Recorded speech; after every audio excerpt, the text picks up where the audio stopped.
Hello, my friends. This is Deepak Chopra. I have the distinct pleasure of speaking to a friend of mine, Maureen Seaberg, and she's written a wonderful new book. It is right here. Let me see if I can show it properly. There you are. Okay, so it's called Fearfully and Wonderfully Made: The Astonishing New Science of the Senses. And that beautiful title is, of course, from the Psalms 139, 13, 14, where David, the psalmist, says to the divine presence in all of us, "For you have created my inmost being. You knit me together in my mother's womb. I praise you because I'm fearfully and wonderfully made. Your works are wonderful. I know that full well." So that's beautiful, and it's a great title. Welcome, Maureen. I've been reading the book and Thank you, Dr. Chopra. enjoying it very much. And I hope that after this conversation, many people will be inspired to read this book. So I am looking at the introduction again. You've Yes. got some wonderful quotes everywhere. But, even as we begin, I want to raise a very important question. And that is that in Eastern wisdom traditions, like Vedanta, Kashmir Shaivism, the non dual traditions, they would say we are already in a virtual reality. That, we as consciousness project our reality, that our body, our mind, and the physical world is a species specific perceptual activity that we call the physical world. And that if we go to the source of all experience, which is pure consciousness, then we can edit that virtual reality that we're already in. And I'm feeling that, so in this model, there's no information coming in from the world into our senses. Our senses are actually modified forms of pure consciousness that influence mental and perceptual activity. And most of us are caught up in a little bubble, a narrow bandwidth of perceptual activity. But gifted people like you, you are a synesthete and tetrachromat, and I want you to explain that to our audience. But you are gifted with this natural ability where there's overlap of the senses. So, in the framework that I'm talking about, there is something called perceived reality, which is our experience of mind, body, and the world, and they're all entangled. And there's something called fundamental reality, which is pure consciousness that projects itself as a species specific experience and a culture specific experience. But there is entanglement of all the senses. And even from a biological point of view, our neuroectoderm is the germ layer that gives rise to all five sensory activities. So there is ample room for flexibility for one sense to take over the other and to mix and mash them up to alter the virtual reality we're already in. So please tell me what you think of these comments. I love that you're zooming out and showing us the nature of reality. And I do agree with you. What I think the book might modify in that is that these senses are plastic. While I may have an extra helping of sensory awareness, everyone can modify and enhance their senses. And I would say, Dr. Chopra, perhaps sharpen and vivify this reality you so masterfully laid out. So it is my hope that people will go through the book, understand that the sensory potentials are much higher than we knew in the past. There's just a lot of research coming out in the last 10 years or so. And enjoy their reality more, vivify the reality more, just open the qualia up and experience life with more joy and sensory awareness. Wonderful. So, Maureen, I'm now looking at chapter 1, olfactory grammar. And you say here humans can detect trillions of odors, that smell detects matter in the air, that there are people who can detect disease, such as even COVID infections, through smell. You give examples of people who can smell Parkinson's disease, and that we all have a olfactory library, that our oldest sense is indeed the olfactory sense, or the sense of smell. Now, I sometimes recapitulate, you know, a long time ago when I was 4 years old, and I'm sitting on my mother's lap, and she's singing songs to me. But then I suddenly recall the smell of her skin, and then immediately afterwards, I recall other things, the smell of the kitchen and all the other things that were happening. And then there's vivid pictorial experience in my mind. And it's obvious that our senses are entangled, that one smell can evoke all these amazing experiences from my childhood. So, talk to me a little bit about the olfactory sense, because you also say that we have olfactory receptors in the testes, lung, intestine, skin, heart, and blood. What are the implications of all that? Our olfactory neurons have been found in every organ of the body. They serve as an early warning device, like a radar facility, to determine, in the case of COVID, people were losing their sense of smell and taste.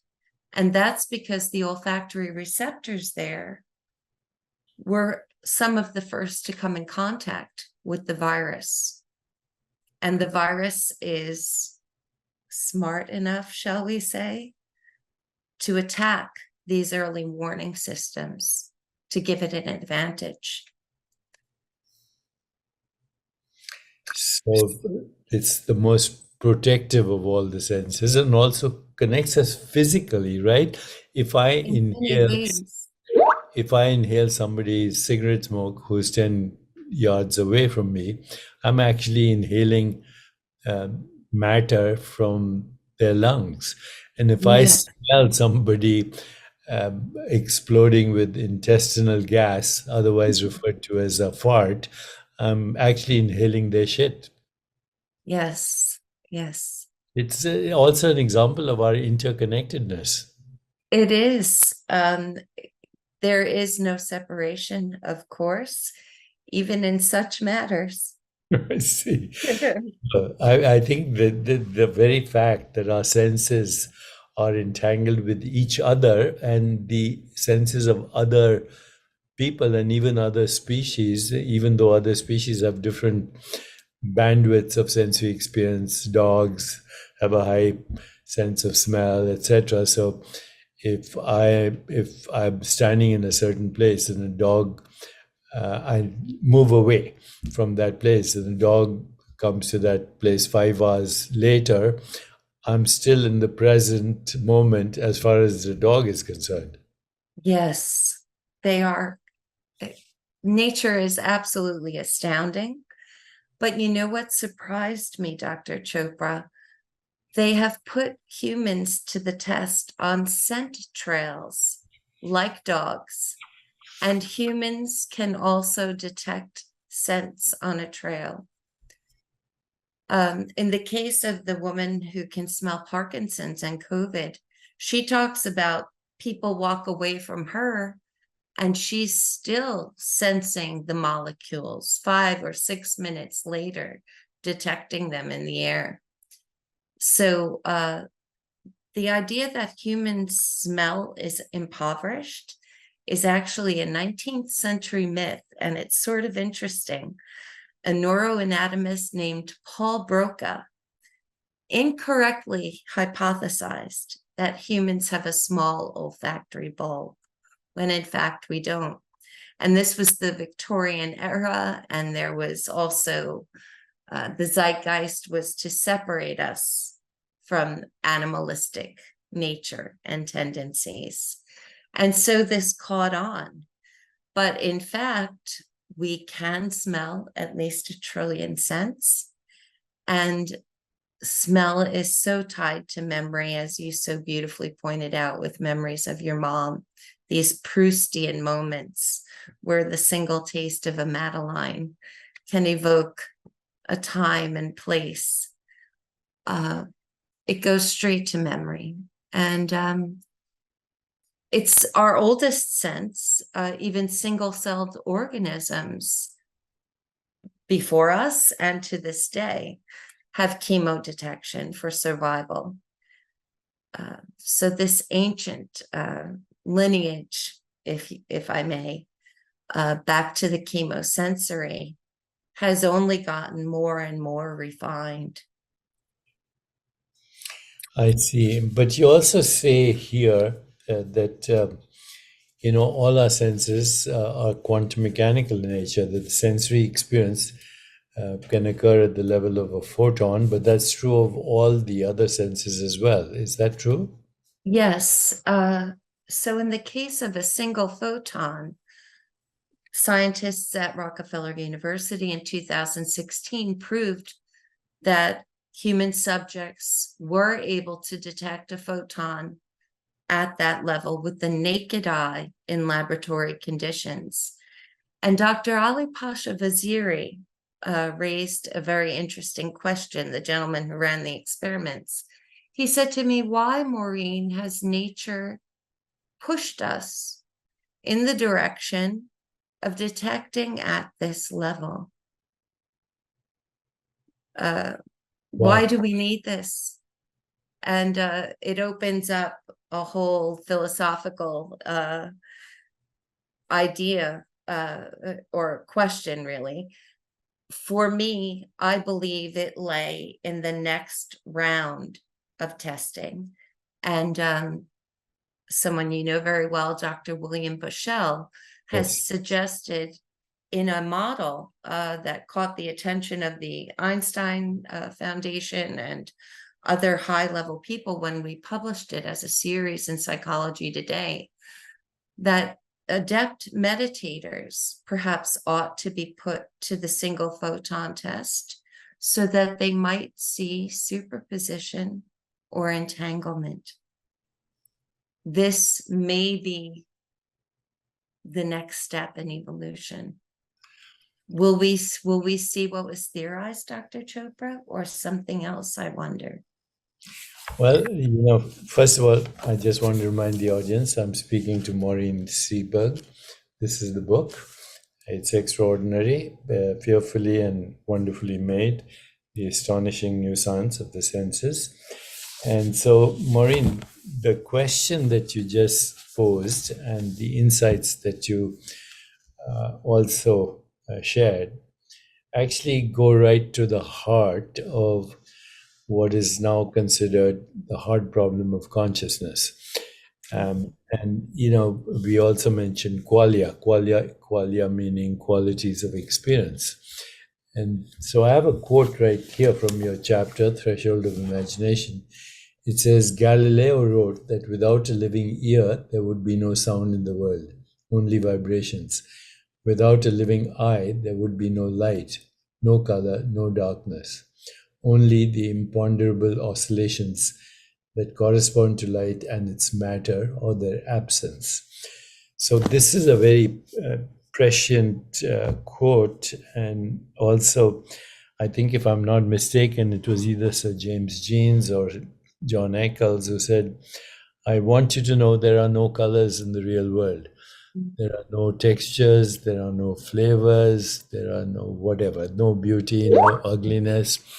Um, and I take it further, beyond our senses, what exists is a radically ambiguous and ceaselessly flowing quantum soup. And the magic is in our consciousness that we are the alchemists of this quantum soup that can take it and project it as our experience of what we call our body, our mind, and the world as a unified process. But the essential vocabulary, or uh, the single units of experience we call qualia, actually have no presence in the physical world, and they're modalities or modified forms of consciousness. And in fact, that's how we create our everyday reality, by by the alchemy of qualia experience. Now, if we understand this, and if consciousness is not in space time, then even this conversation we are having, where sound is involved, color is involved, perception is involved, this whole thing is being processed outside of space time. Astonishing, Isn't really. it? Is astonishing. And this would be the solution to the hard problem.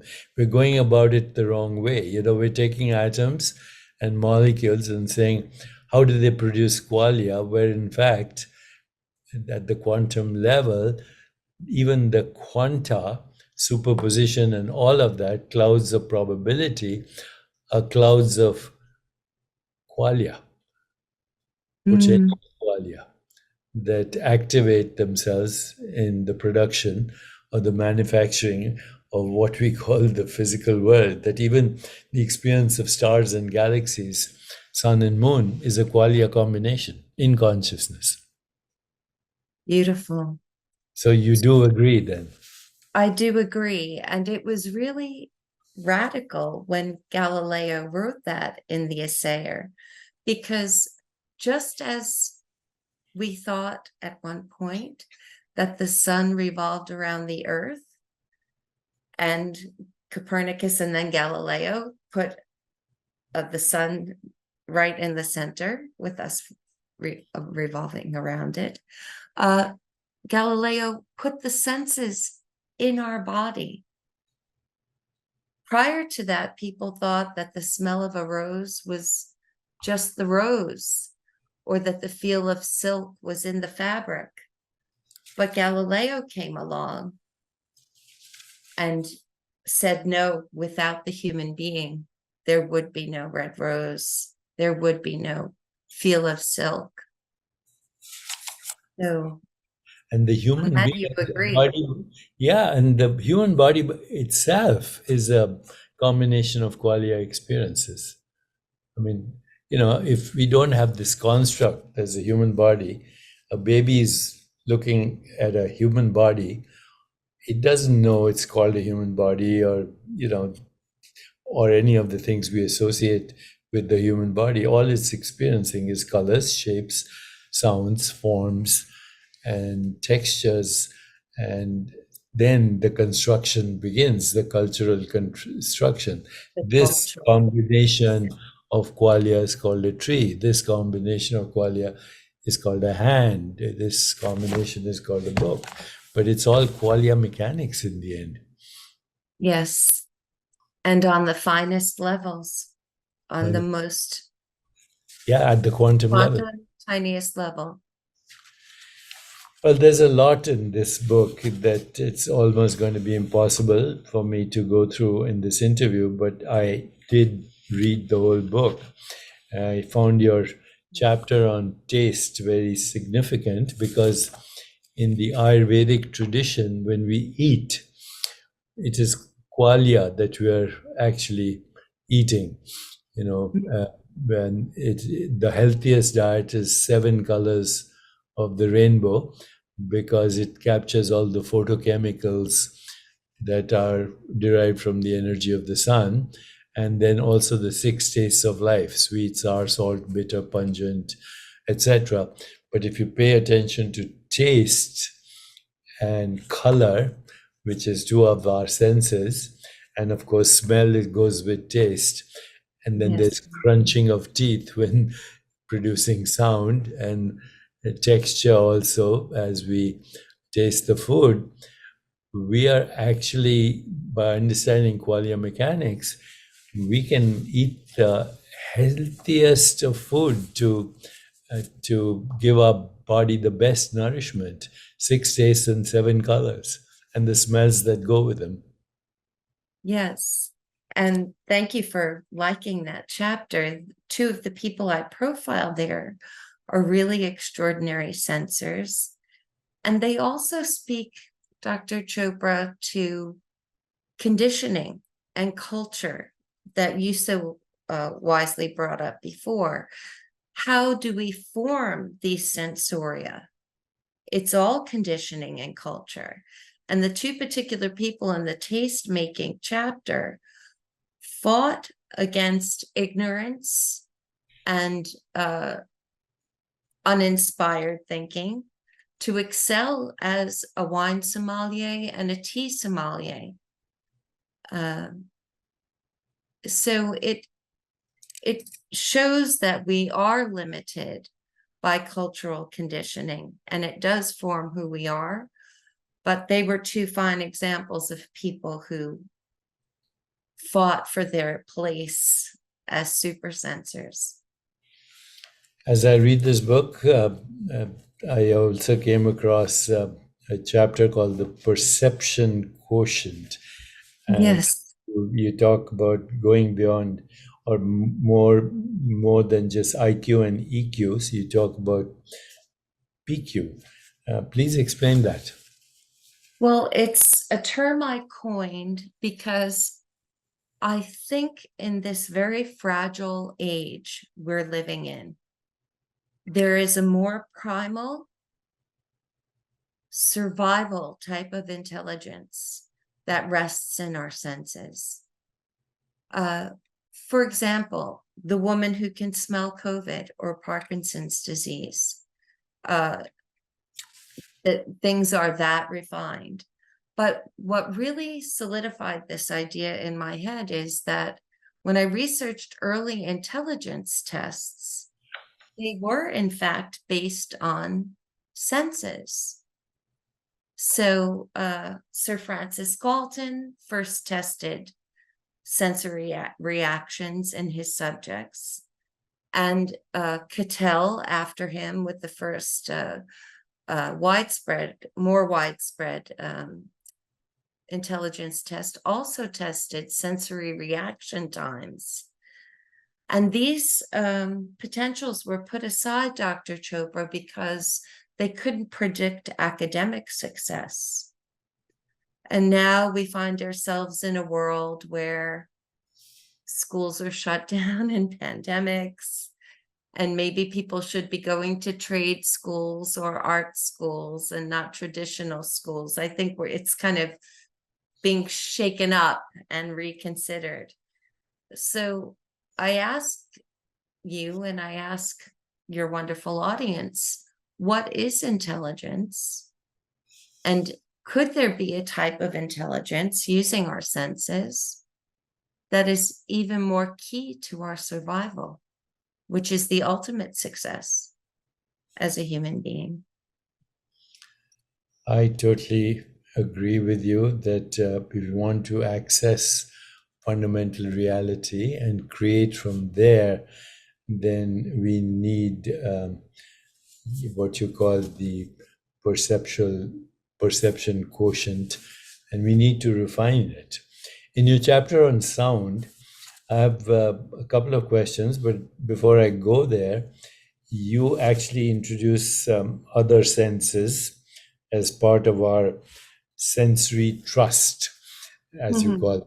Thermoception, no, thermoception, the sense of heat; nociception, the perception of pain; equilibrio perception or equilibrioception, the perception of balance, proprioception, the perception of body awareness, such as being able to touch your nose with your fingertips with your eyes closed. All these are part of our experience of well being, for sure. Yes, There's question that our well-being is totally dependent on the, I would say, even non-local correlation of these sensory apparatuses. Now that we say that senses operate at the quantum level, then obviously they're in superposition, they're entangled, and this entanglement has to come through non-local correlation, through quantum mechanical principles. And this kind of science is slowly leading us, I think, to a deeper understanding of quantum biology. I hope so. Yes, I really believe there's a sensory renaissance happening right now. It's not cohesive yet. A couple of the scientists do know each other.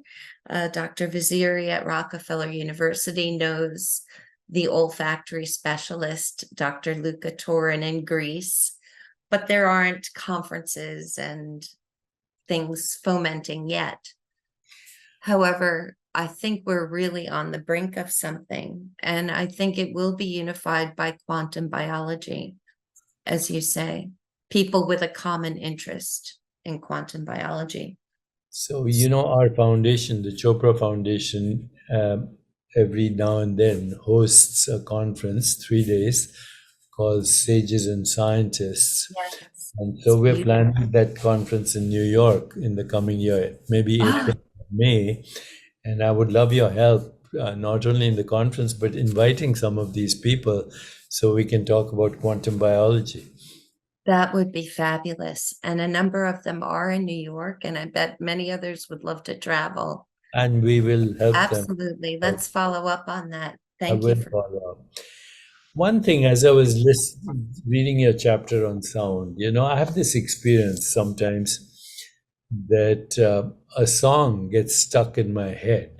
Uh, like I was listening to Imagine the other day by John Lennon, and now that song is constantly playing in my head. And there, technically speaking, there's no sound in the brain. There's no sound anywhere, and yet I'm hearing a song. What is that? Yes, earworm. Uh, well, I think that I'm not the best person to answer what it is physically.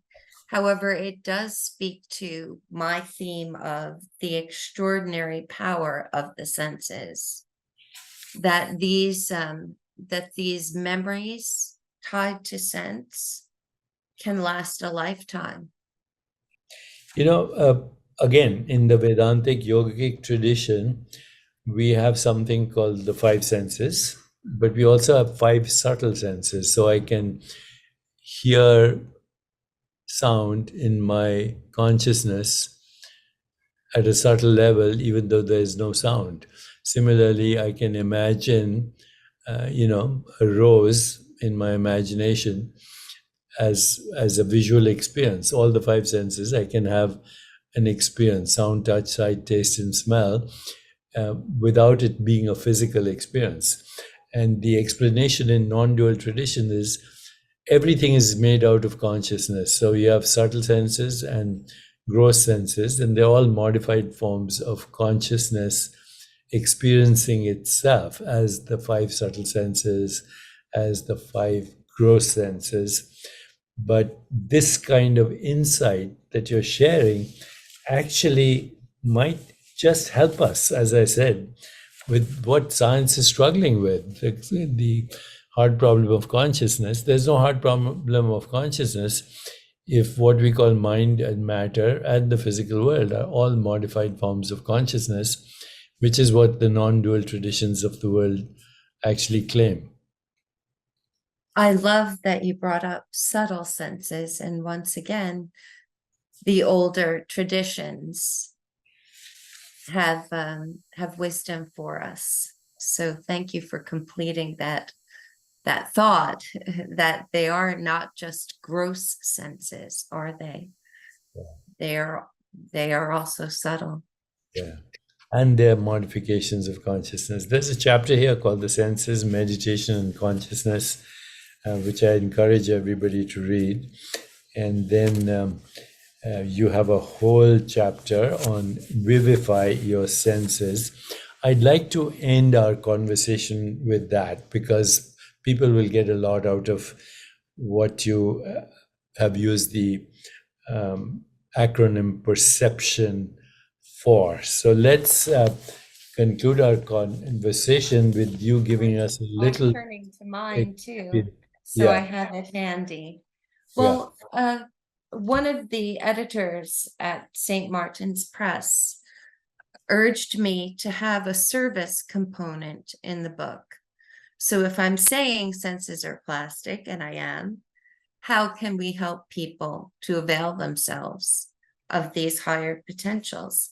So perception, the acronym in the book, stands for practice, expect, respect, chutzpah, escape, pair, think, improve, own, and nature.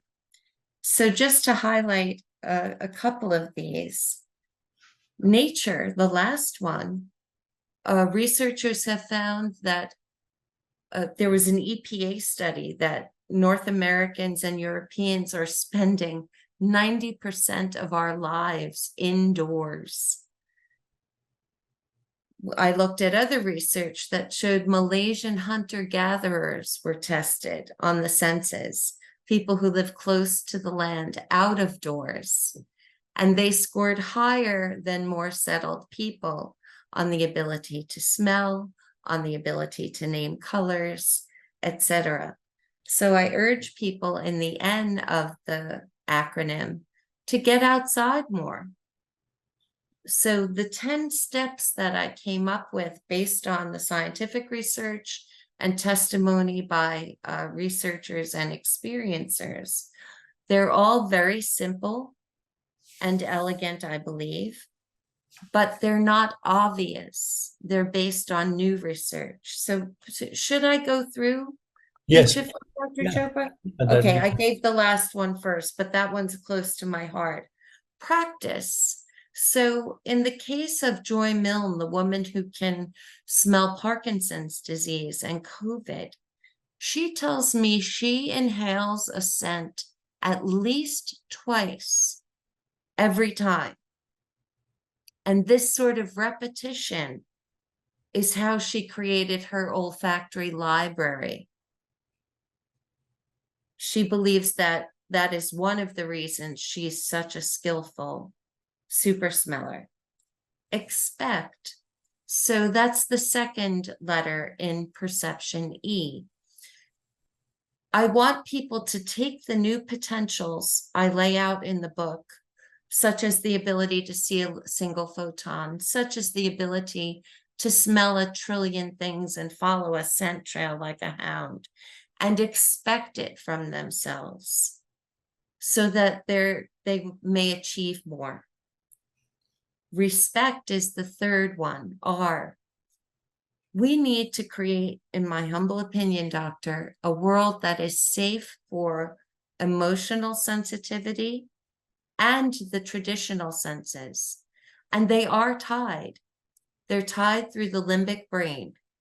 So isn't it interesting how we say to someone, oh, you're too sensitive, right? When we're referring to emotion.